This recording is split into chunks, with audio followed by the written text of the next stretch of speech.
Hello, BZPower, this is Zatth, and welcome to another episode of Meet the Staff, the episode where this fool right here interviews the lovely people who are in charge of BZPower to find out what makes the website go and what makes it such a lovely place to be, because the staff there are also lovely. Today we have on the other end of the screen, do you want to introduce yourself, guest?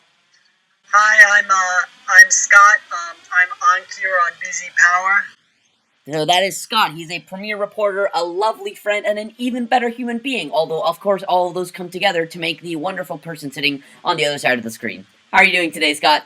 I'm doing good. Good, good.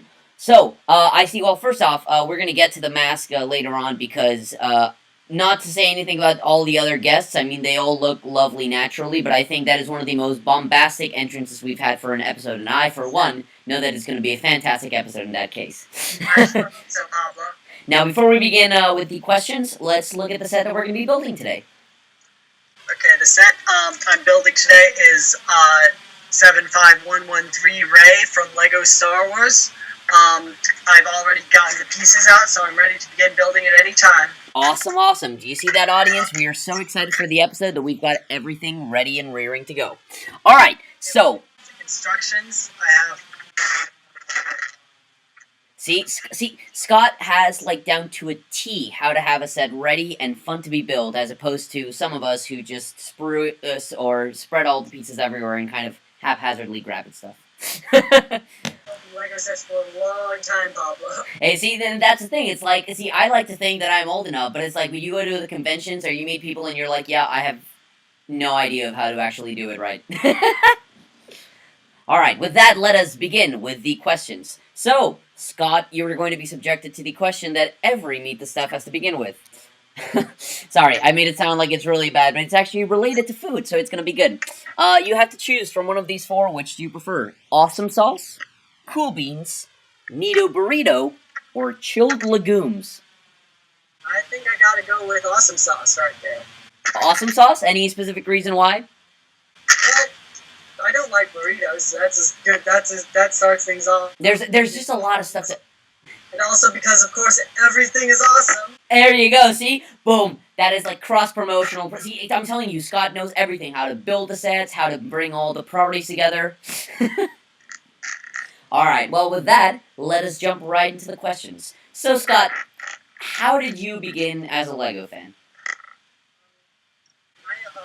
I was a LEGO fan from about 4 or 5 years old, I think. Maybe earlier, I can't remember. I did have Duplo as a kid. So, I was a really big Lego fan. Back then, I was also into all sorts of other toys, Connects, Better Blocks, creative toys mostly. And but Lego is the one that really stuck with me all my life.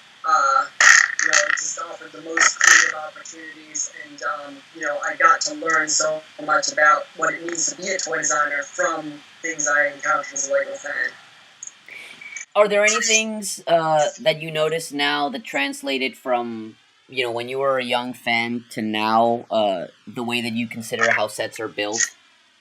Because I've always, been drawn to somewhat similar sorts of sets. I really always liked the colorful action-adventure sets that take place in invented worlds, and are maybe ones that the typical AFOL doesn't really take that seriously. As a kid, my favorite sets were Aquazone and, Bright Nights, things like that.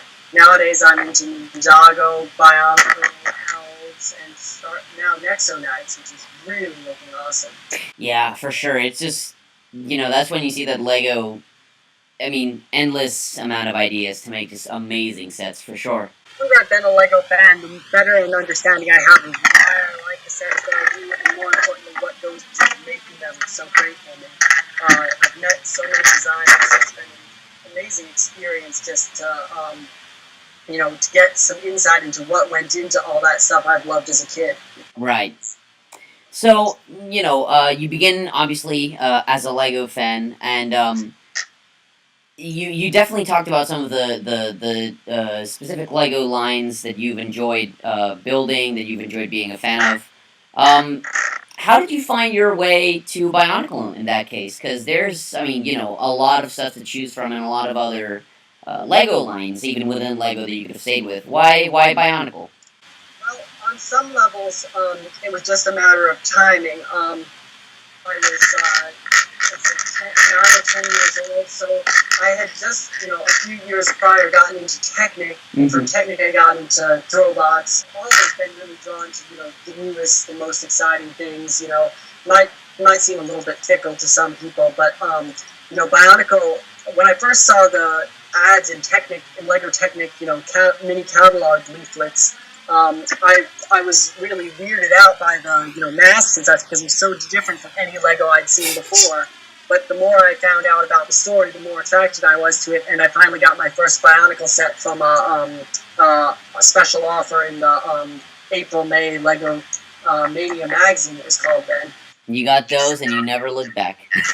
Never looked back. Good. So, started out obviously a Lego fan, got hooked with Vekoma and the sets that we love, and again, as we said, have not looked back.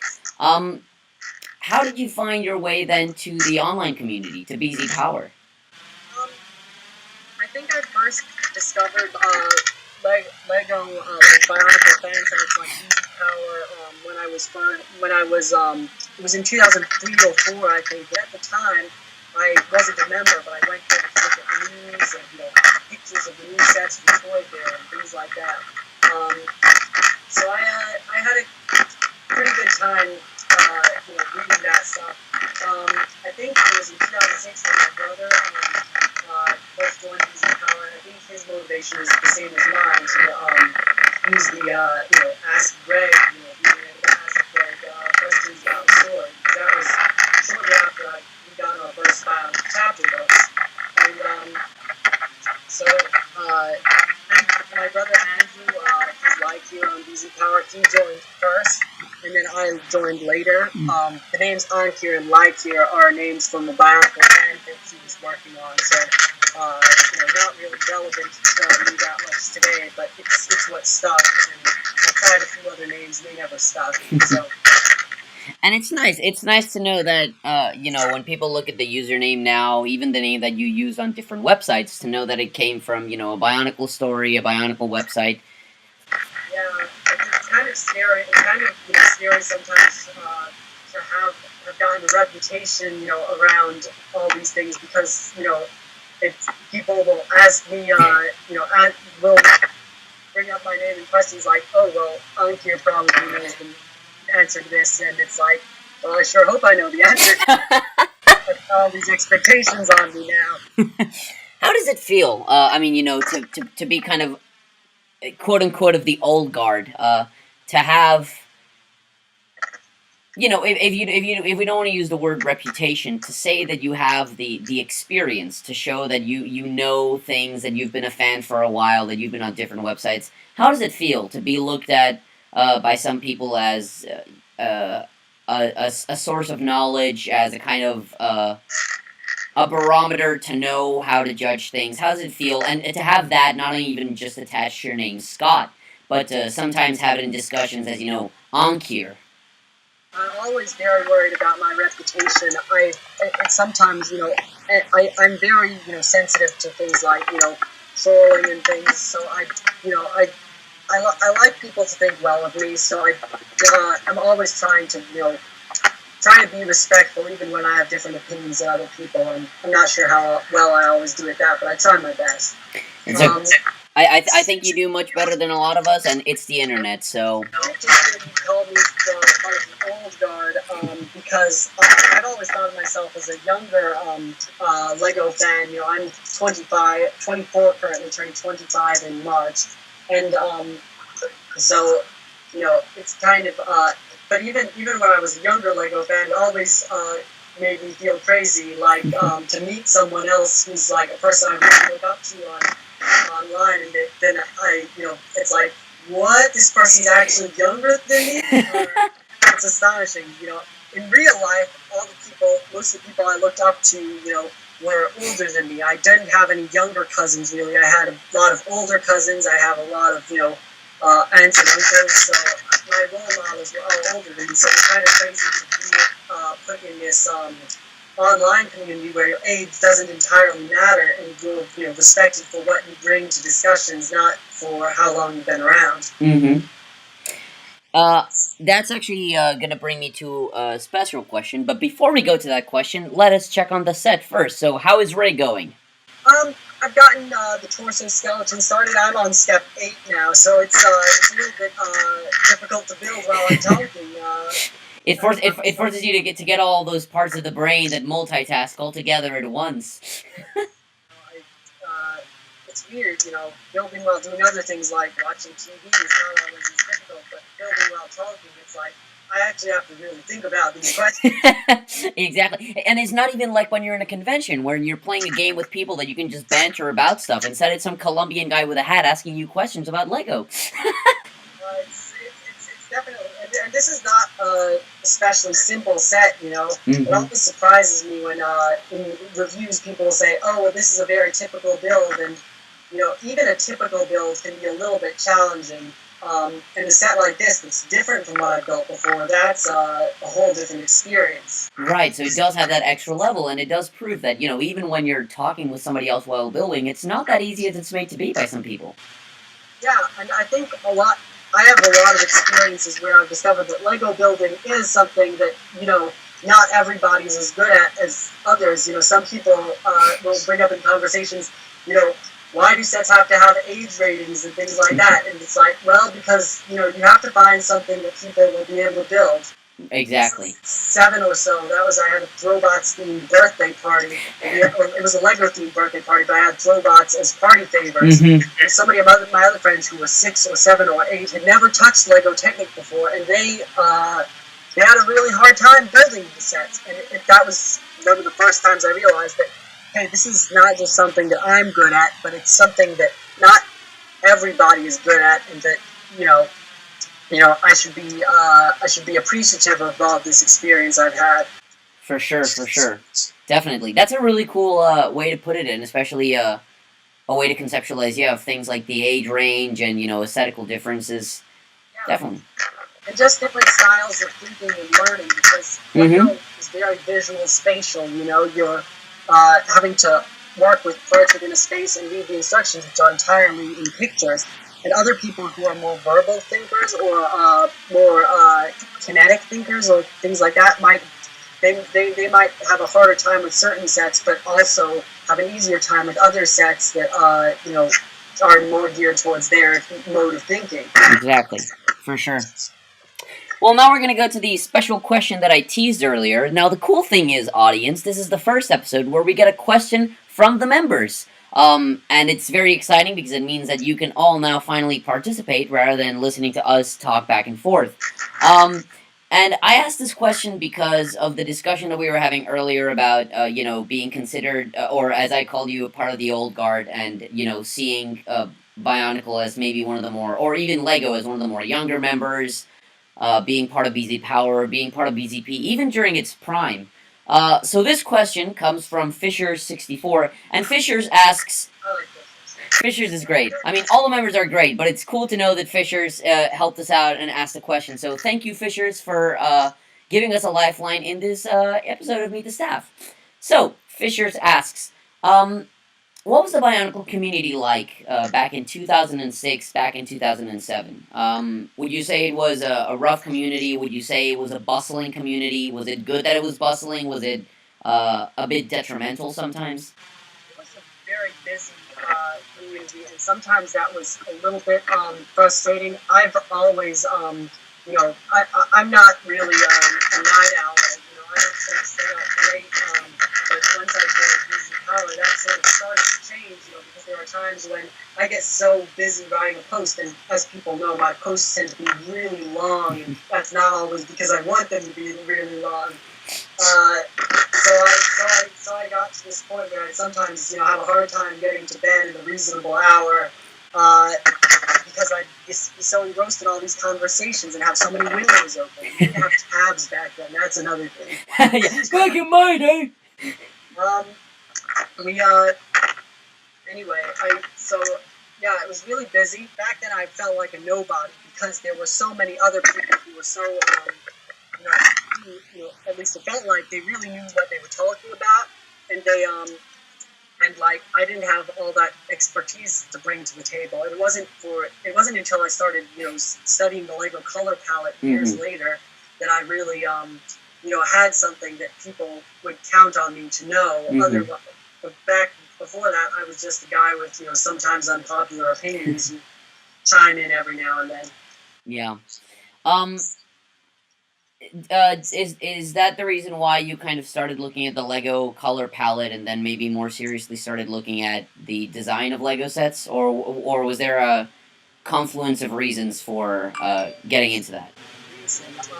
Like I started looking at the color palette partly out of my trying to build up my skills as an artist. I was very involved. I was sort of involved in the BZPower art community back then. Some of my best friends from BZPower are still people I met through that side of the community. One of the things that's most changed since 2006, 2007. Because back then they were really busy. There was so much going on, and again, it was hard to really make an impression as an artist with so many other artists contributing there. But it was also really, I think, a really productive community. It really encouraged people to try to go up. My art never got the best feedback, and it wasn't the best art, but I always wanted to do better so that I would make an impression. That sort of led me to study the Lego color palette. I've never been the best at coloring, so it helped me figure out more things about just this shortcut. It's like, okay, this is this color. How should I make it look in this picture? Right. And years passed by. You learned in terms of the color palette, the Lego design process.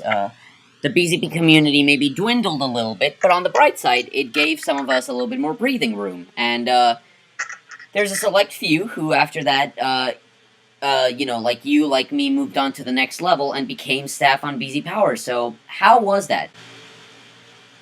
That was. I've been offered staff positions on BZPower a long time ago, and I wasn't prepared for it. That was while I was still in high school, and I don't want to be in a situation where I'm going to let people down. So I don't, I also have so many other things that I struggle with. I have so school was really stressful for me, and also just socialization was a challenge. So I had to I had to sort of figure out, am I ready for this? And at that time I thought, no, I'm not.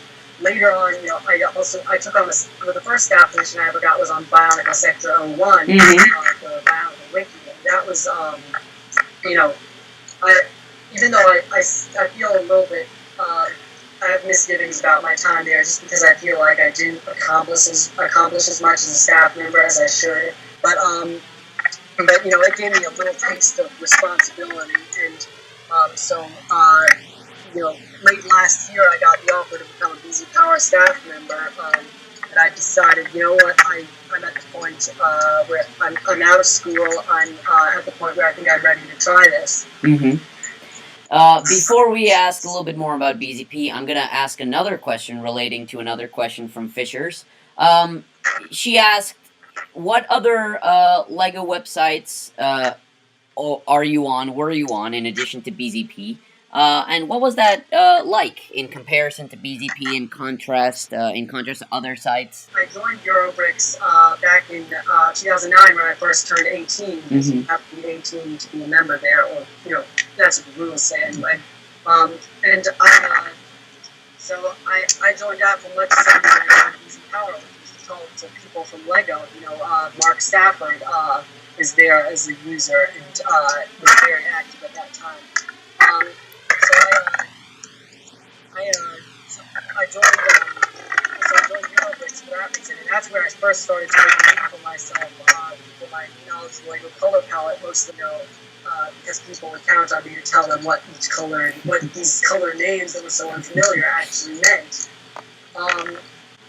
And then I've also since joined Rickset, and I joined Brothers of Rick, but I don't comment there very often. I also blog for a blog called New Elementary, which is run by a really nice fellow named Tim Johnson. and he, I've written some reviews for them, which is, I, I, I really like that I can really, it can sort of add to the nerdery of, color names and things like that, because, that side just eats that stuff up. So I can go into, great detail and ramble as much as I want, and, people appreciate, the detail. So that always feels good. That's good. I'm glad, especially that there's a website that is also dedicated to that aspect of Lego that we think about a lot, but having a website that explicitly says these are the colors, these are the type of bricks, and we're going to tell you a lot about them, so you're well educated about them. It's good to have a website that fulfills that need in the hobby. All right. Well, with that being asked, we're going to go back then to BZPower and ask, what is a day like as a premier reporter on BZPower? Well, I got into the groove fairly quickly, even though I had some trouble some months when I had other stuff going on in my life, like Brick Fair and things like that. But basically every day, one of the first things I do after I'm dressed and had breakfast and things like that is I'll go to a lot of sites where Lego news tends to crop up. I'll go to YouTube and see if Lego has uploaded any cool new videos. I'll go to Facebook to the Lego page, and the Lego BIONICLE page, the Lego Ninjago page, the Lego Shop page. Those tend to have a lot of cool news. And then I also check, Lego sites, and I'll admit I'm a little bit biased towards my favorite themes. I'll check the BIONICLE, Ninjago, Elves, and Nexo Knights pages pretty much daily just to see if anything new has popped up. And also the Lego Club page, of course, sometimes has new stuff, usually once a month. And then, once I found something that I think is worth reporting on, I do have to ask myself, is this worth reporting on? Because sometimes it's, I feel like a piece of news hasn't developed enough yet. Like you'll have something that seems preliminary, or needs, I'm waiting for more information before I report on it. And then I go into the, we have a part of the website just for reporters where I go and, write up what I need to have. And also, of course, I check my email, that's another important thing, because I do get emails that are sent to news@bzpower.com. So, even if I find the news elsewhere, I always check my email to make sure if somebody reported on it, I want to give them proper credit. So I write up a news story, and usually I write up, one news story a day is my goal. Last month I went above and beyond and ended up with 45 news stories for the whole month. I'm hoping to try and keep that up this month, because, it makes me feel like I usually look for this kind of Lego news anyway, and being able to report it to BZPower makes it feel a little bit more purposeful than just, looking it up because I'm interested. I get to spread the word to other people all over the internet. Well, I know I speak for all of BZPower when I thank you for going above and beyond the call of duty to get us those news, because Madanui knows we would be lost without some people to provide news to us and know what's going on in the world of Lego. I'm glad to hear that, I'm glad to hear that my work is appreciated, and I hope that, I hope I continue to do a good job with that. I always try to, do my best with that kind of thing. For sure, for sure. Well, before we continue with questions, let's see how Ray is going. I see there's a little bit more color on her. Together, I just started putting on the textile elements for her outfit. Ooh. The torso's done, the legs are done. I just need her head and arms. And it's a nice set. It's a nice challenging set that really, does things differently than a lot of the other buildable figures. The proportions are good.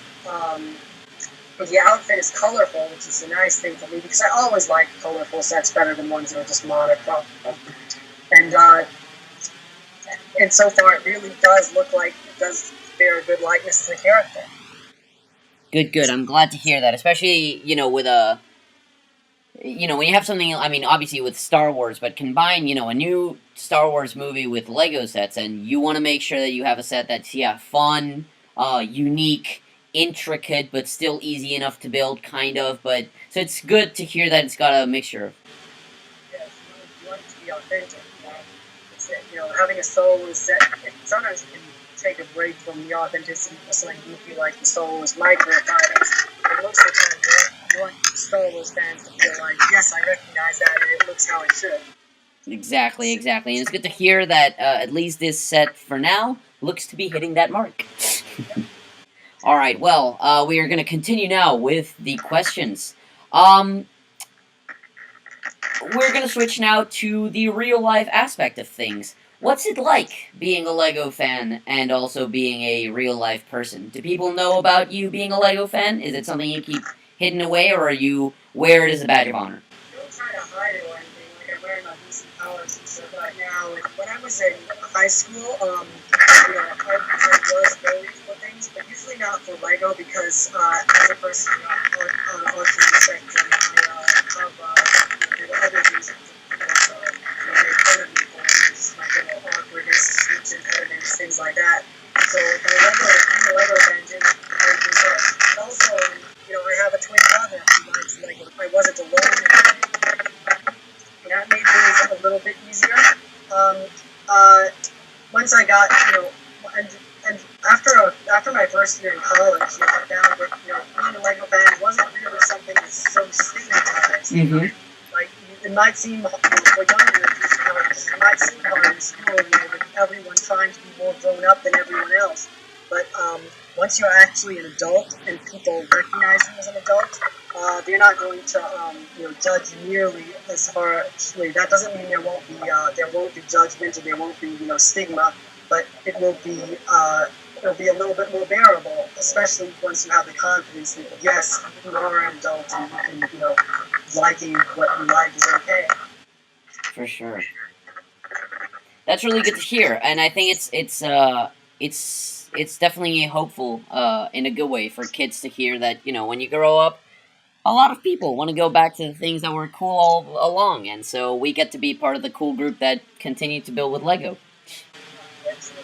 And even if you do step aside from Lego, which is perfectly okay, there's nothing wrong with deciding something else is more important to you at the moment. It will always be available there for you to come back to later on. I'm probably an exception to a lot of people's, and then I didn't have what they call a dark age where I grew out of Lego, but there are a lot of other angles who did. There's still valuable parts of the community. And still, the creative spirit doesn't die just because you haven't been exercising it. For sure. That's very good to hear as well. Now, obviously, for a lot of us, we get the nice mixture of real life and Lego in Lego conventions. So, how did you start with Lego conventions? My first Lego convention was in 2006. I live in sort of central Virginia, so it was close to the island. And so I went to that, and at the time I wasn't a registered attendee. I didn't have any real standing, so it was pretty intimidating, and but it was also a lot of fun. I think 2008 was the first year I attended Rick Fairs. For a long time, I felt like I didn't really fit in with the BZPower people. Mm-hmm. The people I knew online, but I felt like there was a camaraderie that I was missing out on. But the more involved I was in the community, and the more involved I was in these conventions, the more I felt like I could fit in, be a part of this awesome circle of people. Lucky Pablo. Thank you, Scott. You're lovely as well. And I will definitely say from personal experience that it brings a smile to my face going to a Brick Fair every year and seeing people from BZP, but yeah, I mean, seeing your face and seeing the face of other staffers and other members. It does build a sense of a family. Was 2007. I think now it's starting. It's getting to a point where it does feel a little bit more welcoming. You do have a sense of knowing people better, even if they're not. Even if we weren't close friends with them on BZPower, someone will say, "Hey, I'm such and such on BZPower." Well, I know you. So that's that. I feel like it's easier to feel like a part of the community now that it's not so busy and so chaotic. For sure, and it's also nice, yeah, to have that extra layer of of a smaller community that's become a little bit closer, and at the same time to also have a physical place where to meet, where to see the faces, and where to put names to the faces, and see that they are really cool people in real life as well as online. Okay, I just finished up with Ray, so I'd like to take a look. Let's take a look at Ray. Let's see what we got. Sorry. I was not ready for that. I love doing that. I got the Batman figure in 2012, and it's just his head looks hilarious on any other figure. You know, because it's the same smoothness as the other parts. You can tell it's Lego, but it doesn't, it's like something's not quite right here. That might be my favorite reveal of any Lego set in anything I've seen in my entire life. So here's the actual Ray figure, proper head. So she looks pretty good. There'll be a review of her from someone soon, I'm sure. It's got gear function, like you expect from BIONICLE. And then she's got nice proportions. Generally good face sculpt, which resembles Daisy Ridley really well. I wish the head didn't have the scarf around it, so it would be more useful in mocks, but still really well realized piece. That's good, and it definitely, it looks like a full build set. It looks like it's got good color. It looks like it's got a good combination of everything. Yeah, it's generally a really well-rounded set. Probably my favorite of the Star Wars buildable figures so far. Possibly one of my favorite, non-Bionicle buildable figures of all time. Good. Well, you heard it here first, audience. You should definitely get to check that one out because it's got Scott's seal of approval, and even if you might not buy Scott's work, which you should, you can see from the set that it looks really, really cool. Alright, well, with that being said and done, before we finish the episode, Scott, any final words that you have for the BZP members, for the audience? I just want to say, thank you so much to all of BZPower for making a place for me in your community, and I hope that I, can, I always want to be able to pay back for all BZPower meant to me. So I hope that, I hope as a news reporter, I'm doing my part to, make BZPower a place worth visiting and, a reliable place for news and information. Keep on building, everyone, and have keep being a part of the community. And I hope I get to meet a lot more of you in the years to come. Thank you so much, Scott. You heard it here first from our Scott, our premier news reporter, who is a lovely person, very knowledgeable, very good, loves the Ray set, loves Bionicle, loves a lot. Yeah, I can't English any. Man. Let me take 3. Loves a lot of other Lego lines that otherwise, and I will openly admit this, I would not have known that, for example, Elves was as cool as it was until, it's people like Scott who tell us on the website, hey, check this out. It's people like Scott who tell us, hey, check out how cool this set looks from another point of view. So it's good to have people like that who provide the news, who provide the sets, who provide an amazing mask like that. Look at that, audience. I'm not telling you to be jealous, but if you're looking at that and not feeling slightly peanut butter and jelly, what are you doing with your life? Thank you so much, Scott, for joining me in this episode of Meet the Staff. Thank you so much, audience, for watching our series. If you liked it, remember, you can leave us comments on the BZPower topic on the YouTube channel. Remember to subscribe. Remember to check out BZPower for more news on Lego and Bionicle posted by lovely people like Scott. For more news and other content from other fans, like fan fictions, like mocks, like art. Anything you want, Bionicle, Lego related, BZPower will hopefully happen, and if not, we'll make a space for you, because as you heard from Scott, it is a lovely, welcoming, awesome sauce community that is wonderful, and I know for one, I heart everyone on there. Thank you so much, audience. Thank you so much, Scott. Thank you for having me, Pablo. Always a pleasure. See you later, audience. See you later, Scott. Bye. Bye.